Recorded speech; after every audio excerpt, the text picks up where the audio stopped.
Исторический парк «Россия. Моя история» приглашает вас на выставку Рюриковичи.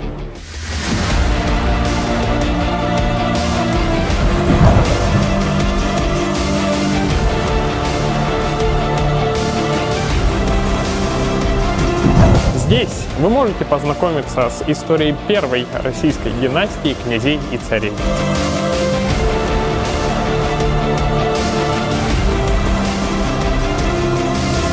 Узнать что-то новое о средневековом быте и жизни обычных людей. Ключевые события в истории государства. Посмотреть документальные фильмы об истории государства, его культуре, религии. Также вы можете проверить свои знания в интерактивной викторине.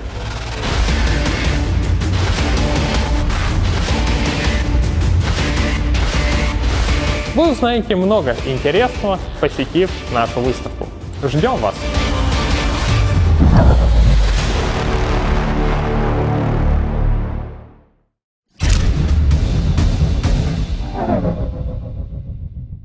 «8 марта – Международный женский день, праздник, который ассоциируется с весенними цветами, женскими улыбками и подарками, которые принято дарить в этот официальный в России выходной день. Но откуда к нам пришел Международный женский день? Кто принес его в Россию? Сегодня мы с вами поговорим о празднике 8 марта, который имеет богатую историю, окрашенную в красные цвета революции.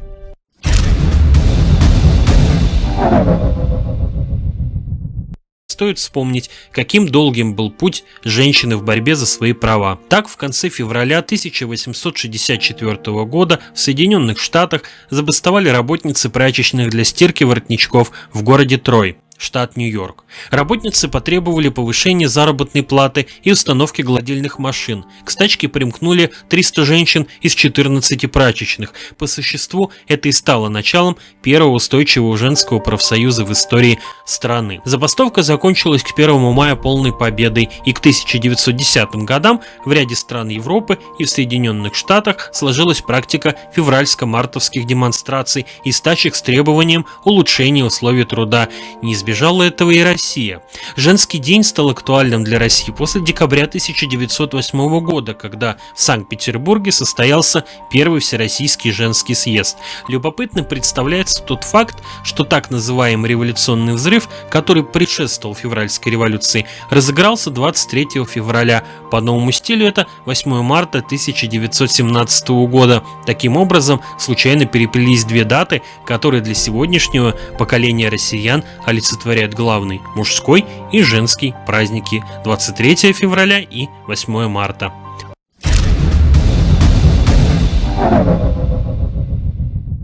Главным инициатором официального праздника 8 марта является Клара Цеткин. На конгрессе в Копенгагене, а именно на второй Международной социалистической женской конференции в рамках 18-го конгресса Второго интернационала, именно Цеткин предложила 8 марта в качестве Международного женского дня. До этого 8 марта еще не было официальным женским днем, но уже символизировало борьбу женщин за свои права. Это был период, когда женщины не имели ни права голоса, ни права на наследство, а в России они не имели даже паспорта и были занесены в паспорт к мужу. Поэтому, естественно, все эти социально-экономические и политические вопросы требовали своего разрешения. В истории праздника 8 марта фигурирует и еще одна известная революционерка Александра Калантай, которая в период своей революционной деятельности, находясь в эмиграции, также активно участвовала в социалистическом конгрессе женщин и активно поддерживал распространение праздника 8 марта. После того, как в России свершилась Октябрьская революция, Калантай была назначена наркомом социального презрения, по сути министром социальной политики, и одной из ее инициатив было введение в советский календарь Международного женского дня. В этом плане Калантай внесла главный вклад в учреждение праздника 8 марта в России. Никто из большевиков не возражал, поэтому особого сопротивления данной инициативе не было, а уж в дальнейшем, уже в период становления и развития праздника 8 марта, большую роль в его судьбе сыграла Надежда Надежда Константиновна Крупская, так как Калантай к тому времени уже была послом в Мексике, потому, естественно, влиять на формирование праздника не могла. Тем не менее, именно Александра Калантай оказала большое влияние на женский день в его формате. Даже выпустила несколько брошюр, посвященных празднику. Самым важным моментом здесь является то, что Россия не просто ввела 8 марта сразу после Октябрьской революции, но стала и первой страной в мире, которая полностью уравняла права женщин вместе с правами мужчин, как политических, так и экономических и социальных. Таким образом, в России эмансипация победила даже раньше, чем на Западе. Например, в тех же Соединенных Штатах Америки женщина получила право голоса только в 70-е годы 20 века, а в России она получила это право сразу же по Конституции 1918 года. То же самое касается и права подачи заявления на развод. Многие страны Европы пришли к этому только после Второй мировой войны. В России же женщина имела право инициировать развод уже в 1918 году, наравне с мужчинами.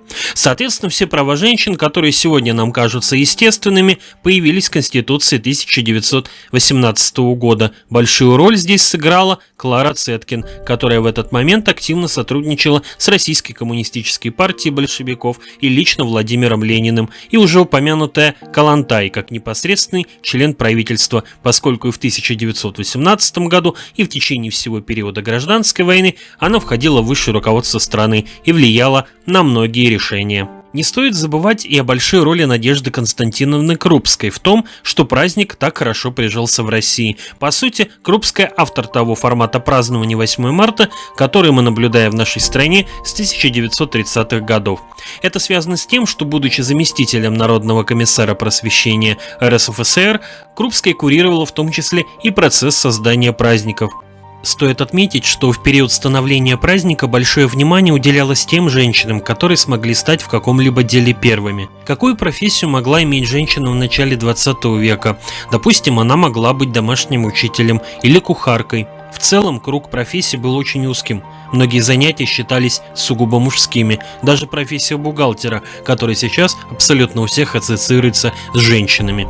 Чествовали в этот праздник в основном женщин-пионерок в каком-либо деле, куда их раньше отказывались впускать. Получение женщиной права на то, чтобы самореализоваться там, где раньше и был закрыт путь, вот что было главным в празднике 8 марта. Этот праздник касался именно передовых женщин, женщин-пионеров, которые совершали что-то новое. Поэтому естественно, что в период, когда это было исторически и политически необходимо, акцент праздника был сделан именно на этом.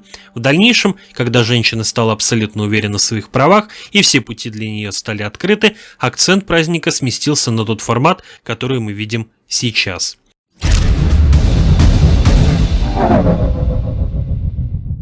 Историческая справка. 8 мая 1965 года. СССР. Москва. В канун 20-летия Победы в Великой Отечественной войне 8 марта был объявлен праздничным выходным днем по решению Коммунистической партии СССР. В честь выдающихся заслуг советских женщин в деле строительства коммунизма. В честь героических подвигов советских женщин в период Великой Отечественной войны.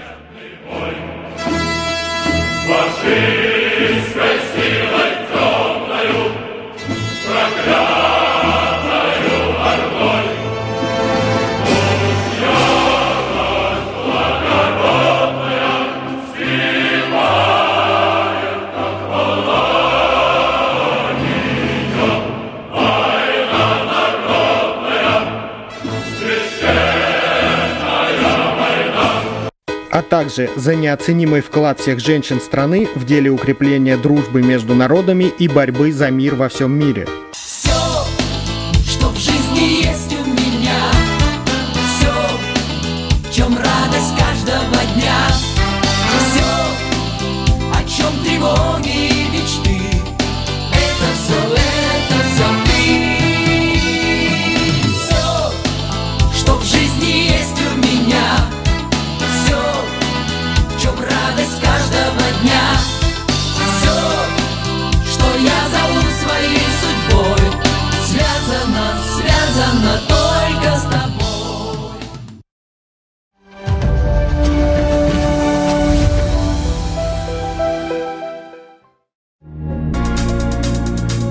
Все о прошлом, настоящем и будущем Якутии в историческом парке «Россия. Моя история». Первый и самый масштабный проект истории Якутии. Последние 100 лет, начиная с конца 19 века до наших дней. Выставка «Современная история Якутии» – это синтез современных мультимедийных технологий, арт-объектов и музейных экспонатов, ставших символами эпохи. Знай историю родного края. Якутия – родина российских алмазов. Только в историческом парке «Россия. Моя история» можно увидеть выставку 100 именных алмазов, посвященной столетию государственности Якутии, включающая в себя 100 крупнейших алмазов, реплик и сертификатов. Уникальные алмазы, которым присвоены имена 25 героев Советского Союза, 35 якутян-героев социалистического труда, анимпадиста Сафронова Алампа и других достойных личностей Якутии. Прикоснись к истории богатства Якутии.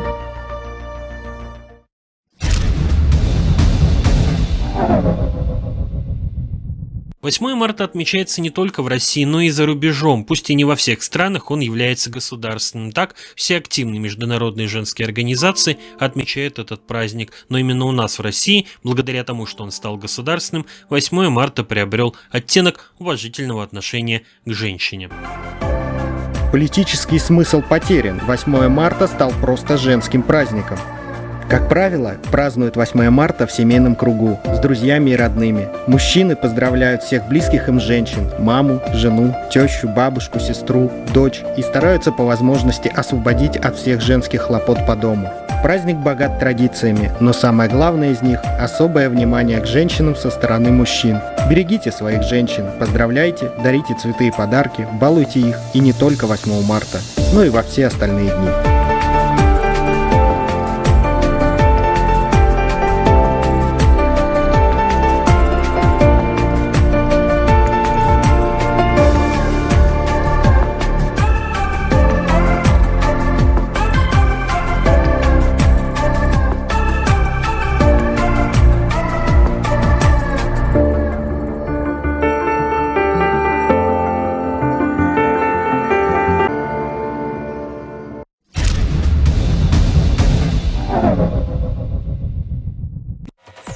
Приятная новость. СМИ телепрограмма «Точка взаимодействия» теперь имеет возможность создания имиджевых телепрограмм с дальнейшим размещением на телеканалах и в социальных сетях. СМИ может организовывать прямые эфиры и трансляции с 3 камер в интернет с сочетанием других программ типа Zoom. Или приедет и поможет записать ваше мероприятие с 4 камер. Подробности на сайте Округ ТВ.